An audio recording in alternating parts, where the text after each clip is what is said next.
आज हम एक बहुत सुंदर एपिसोड लेकर आपके सामने उपस्थित हो रहे हैं। आज का साधना से जुड़ा हुआ ये जो हमारा एपिसोड है वो है अंतर यात्रा।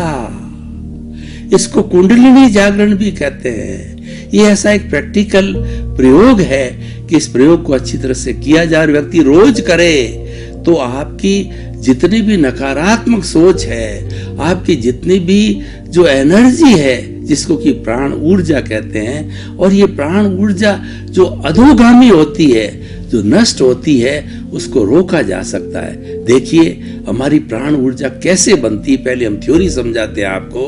तो प्राण ऊर्जा 4 चीजों से बनती है: भोजन, पानी, अग्नि और हमारी शुद्ध वायु, प्राण वायु। इन चारों के मिश्रण से हमारी विटालिटी बनती है जिसको कि प्राण ऊर्जा कहते हैं। और मन वचन का है कि जो कुछ भी गतिविधि हम प्रतिदिन करते हैं, जीवन भर करते हैं, उसके अंदर ये प्राण ऊर्जा का कार्य होता है, प्राण ऊर्जा से होता है। इसको कर्णवीर्य भी कहते हैं। हमारे 2 शब्द आते हैं, एक लब्धि वीर्य होता है, वो तो आत्मा की शक्ति है, वो अविनाशी है, और एक कर्ण वीर्य है। उस लब्धि वीर्य से इस शरीर को जो आत्मा शक्ति देती है वो कर्ण वीर्य है, और उस कर्ण वीर्य का माध्यम जो है विटालिटी है, उसका माध्यम जैसा मैंने बताया वो प्राण ऊर्जा बनती है। और मन वचन कहा कि हर प्रवृत्ति प्राण ऊर्जा से होती है, विटालिटी से होती है।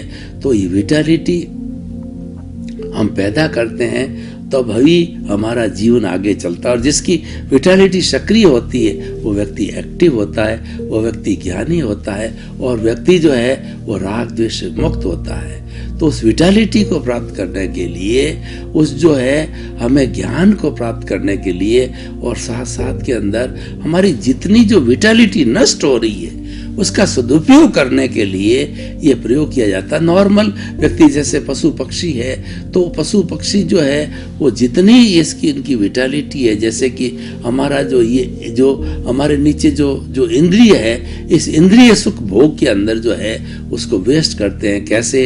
भोग है, विलास है, और जो है वो संतान उत्पत्ति है, और सारा सेक्सुअल कोर्स है, उसमें सारी ये विटालिटी एनर्जी समाप्त हो जाती है। लेकिन अंतर यात्रा के माध्यम से जो लोग साधक होते हैं, जो लोग साधु होते हैं, जो लोग ज्ञानी होते हैं, इस विटालिटी को जो है अंतर यात्रा के माध्यम से, वह जो रीढ़ की हड्डी का जो निचला भाग है उसके अंदर ये विटालिटी भरी रहती है, और वह हमारी शक्ति केंद्र है।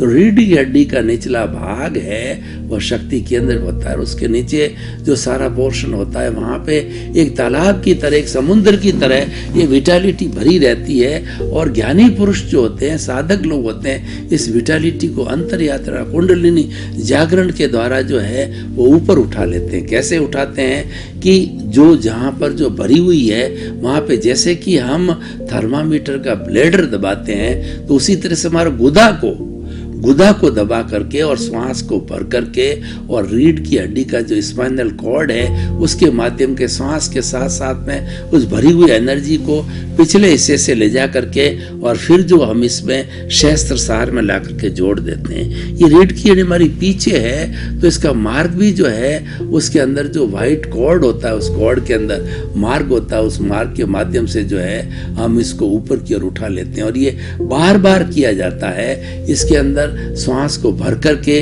ब्लेडर को दबाते हैं, उस तरह से गुदा को दबा करके उस एनर्जी को खींचा, और खींच करके श्वास भरी हुई अवस्था के अंदर जो है ये हमारे स्पाइनल कॉर्ड के माध्यम से यहाँ लाके छोड़ दिया, और यहाँ लाके छोड़ करके फिर श्वास को छोड़ते उसी मार्ग से धीरे धीरे उसी मार्ग से नीचे जाइए और उस शक्ति केंद्र पर जाके अवस्थित हो जाइए। तो इस तरीके से बार बार जैसे चरस के द्वारा जो है पानी खींच करके, और पानी जो है किसी टंकी में स्टोरेज के अंदर लाया जाता है, उसी तरीके से सारी जो हमारी प्राण ऊर्जा है वो शक्ति है जो नीचे जा रही है, अधोगामी जा रही है, वो नष्ट होने वाली है, उसको बार बार उठा करके सहस्त्र सार में छोड़ देते हैं। तो उससे क्या होता है कि वो एनर्जी वेस्ट नहीं होती, और सहस्त्र सार में वो एनर्जी आती है। तो सहस्त्र सार ज्ञान का केंद्र है, उसको ज्ञान केंद्र भी कहते हैं। तो हमारी सारा उपयोग उस ज्ञान के अंदर लेते हैं, और जब ज्ञान की प्राप्ति हो जाती है तो हमारा ज्ञान नष्ट हो जाता है।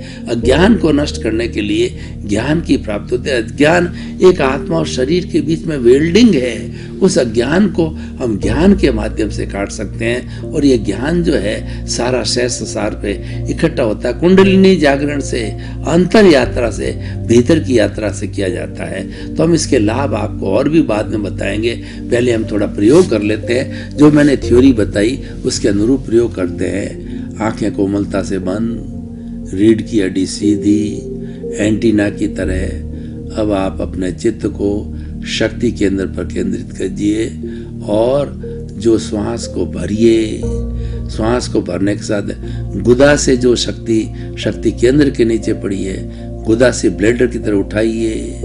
अब आप साक्षात अनुभव कीजिए कि भरे हुए श्वास के साथ में जो व्हाइट रंग का रीढ़ की हड्डी के स्पाइनल कॉर्ड है, उस कॉर्ड में जैसे थर्मामीटर पारा चढ़ता है, उस पारा की तरह धीरे धीरे धीरे वो एनर्जी ऊपर चढ़ रही है, ऊपर चढ़ रही है। चढ़ के जो सहस्त्र सार है, हमारा जो चोटी का स्थान है, वहाँ पे उस शक्ति को छोड़ दीजिए। और अब आप पुनः श्वास को छोड़िए और छोड़े हुए श्वास के साथ में उसी रास्ते से धीरे धीरे स्पाइनल कॉर्ड से आइए और आकर के और जो शक्ति केंद्र है हमारा, वहाँ पे अवस्थित हो जाइए। ये प्रयोग दूसरी बार करते हैं। श्वास को भरिए, गुदा को दबाइए।